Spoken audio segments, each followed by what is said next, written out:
ইমামকে না চিনলে আপনি পথভ্রষ্ট হবেন, কারণ ইমাম না চিনলে ইক্তেদা কার পিছনে করবেন? এখানে যারা ইক্তেদা করে তারা আমাকে চিনতে হবে ভালো করে। ভালো করে না চিনলে হুট করে আপনি ইক্তেদা করতে পারেন না। এজন্য ইমাম যার পিছনে আপনি ইক্তেদা করছেন তাকে চিনতে হবে, ইনি কি সুদখোর কিনা সে দেখতে হবে। অনেক ইমাম আছে সুদের ব্যবসা করে, আপনি দেখতে হবে কার পিছনে ইক্তেদা করতেছেন। উনি কালোবাজারি কিনা সে দেখতে হবে। অনেক ইমাম আছে ইয়াবা ব্যবসা করে, চট্টগ্রামে ইমামতি করে কক্সবাজার আসা যাওয়া করার সময় ইয়াবা নিয়ে চলে আসবে, অনেকে ধরা পড়েছে। এজন্য ইমাম যার পিছনে আপনি ইক্তেদা করতেছেন উনি আগে বিশুদ্ধ আছে কিনা আপনাকে দেখতে হবে। এজন্য আমার ইমাম যিনি, ইমাম কেমন সেটা দেখে তো ওনাকে ইমাম মানবেন। গোটা দুনিয়ার মানুষ বলতেছে ইমাম আহমদ রাজা খান সুন্নিদের ইমাম, তো ইমাম কেমন জীবন ছিল, উনি কি নামাজ বাদ দিয়েছেন? তো আপনি নামাজ বাদ দেবেন এটা কার থেকে শিখেছেন? এটা তো আপনি, আপনার ইমাম তো সেটা শিখায়নি। আপনার ইমাম তো 6 বছর বয়স থেকে কোনোদিন পশ্চিম দিকে পা দেয়নি। আপনার ইমাম তো বাগদাদের দিকে কোনোদিন পা দেয়নি।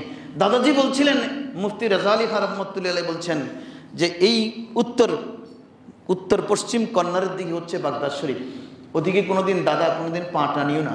মদিনার দিকে পা না টানবার জন্য তো শিক্ষা দিয়েছেন, মক্কার দিকে পা না টানবার জন্য শিক্ষা দিয়েছেন। দাদাজি বলেছেন কোনোদিন উত্তর পশ্চিম কোণের দিকেও পা টানিও না। তো বললেন দাদা কেন, এদিকে তো আমাদের কেবলা না। কেবলা না তুমি বললা মদিনার দিকে, কেবলা না তুমি বললা পশ্চিম দিকে, পশ্চিম দিকে পা টানবো না, ঠিক আছে।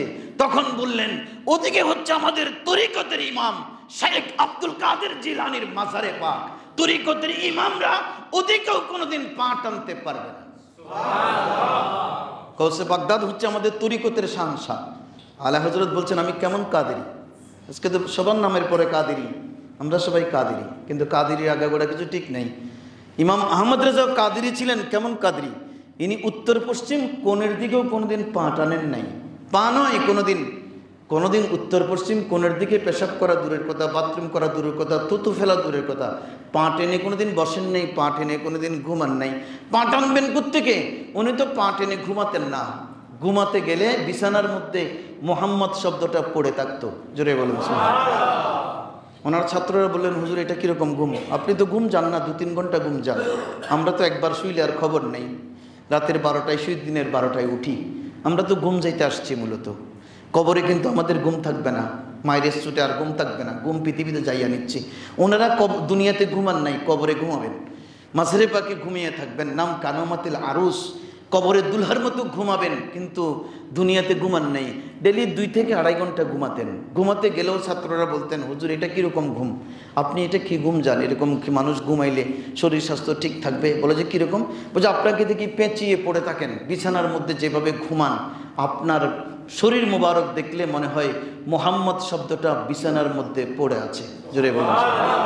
তিনি এমনভাবে ঘুমাতেন, আমরা তো ডান কাত হইয়া ঘুমাই, সুন্নত হচ্ছে ডান হাত নিচে দিয়ে, মাথার নিচে দিয়ে ঘুম জানো, উজু করে ঘুমানো এটা সুন্নত, ডান কাত হইয়া ঘুম যাওয়া সুন্নত। এরপর আপনি যেদিক হবেন, যেদিকে ফিরবেন ফিরে যাবেন, কোনো অসুবিধা নেই। কিন্তু আলা হযরত যখন ঘুমাতে যেতেন বডিটাকে এমনভাবে বানাতেন, ইনার মাথাটা এই সরটা হয়ে যেত মিম, এটা হয়ে যেত মিম, ইনার কোমরটা এমনভাবে ঘুরাতেন এটা হয়ে যেত হা। এই যে আমাদের কলেমার পাশে যে মোহাম্মদ আছে ওখানে আপনি খেয়াল করুন, ওটা আপনি ওনার কোমরটা হয়ে যেত হা, তারপরে কোমরের পেঁচের মধ্যে আবার মিম মোহাম্মদ, পাটাকে এমনভাবে ঘুরিয়ে রাখতেন ওটা হয়ে যেত দাল। হুবহু বিছানার মধ্যে একটা মোহাম্মদ শব্দ পড়ে থাকতো। আমি তো 5 মিনিট থাকতে পারবো না, আমার পাকে লম্বা না করলে আমি 5 মিনিট থাকতে পারবো না। পা ঝিনঝিন করে একেবারে ব্যথা করে শেষ হয়ে যাবে, পা টানবো। কত রকমের আরামের জন্য কোল বালিশ নিলাম, বিছানায় তোষক লাগালাম, বালিশ লাগালাম, এসি লাগালাম, কত কিছু করলাম আরামসে যেন ঘুম হয়।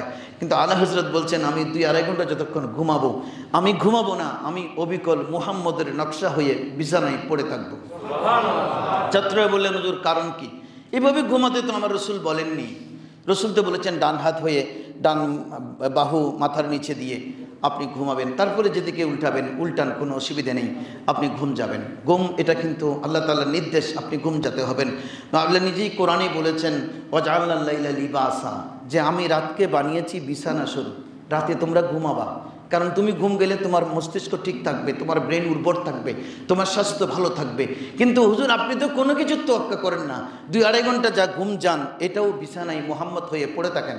আলা হযরত বলছেন আমি যে ঘুমাতে যাই, এই ঘুম থেকে তো আর জাগ্রত নাও হতে পারি, ঘুমের মধ্যেও তো আজরাইল এসে আমাকে জান কবজ করতে পারে, সেই সময় আমার কলেমা পড়বার সুযোগ না হতে পারে। আজরাইলকে দেখাইয়া দিচ্ছি আমি নবীর গোলাম, যখন শুই মরতে গেলেও মুহাম্মদ নামের উপরে মরে যাব। আমার ঘুমের মধ্যে মরলে কলেমা কই, আমি যদি স্ট্রোক করি ঘুমে, অনেকে দেখবেন ওই যে বাড়ির পিছনে লেখা আছে সকালে উঠলে, ঘুম থেকে উঠলে ঘুম ভাঙলে সকাল, না ভাঙলে পরকাল। গাড়ি থেকে আমরা মাঝে মধ্যে কিছু জ্ঞান নিই, ওরা পিছনে লিখে দেয় না উঠলে পরকাল। তো আমি পরকালে না উঠলাম যে না, কিন্তু কলেমাটা কি মুখে নিতে পেরেছি? আমি তো স্ট্রোক করেছি, ঘুমের মধ্যে মারা গিয়েছি। আলা হযরত বলছেন এমনটি যদি হয় তাহলে আজরাইল আসলে দেখুক নবীর গোলাম মুহাম্মদ হয়ে পড়ে আছে। সুতরাং তুমি যার কার জান কবজ করতে এসছো, যিনি ঘুমালো মুহাম্মদ বনে যায়, উনি মুহাম্মদের সচ্চা গোলাম। চলে বলেন সুবহানাল্লাহ।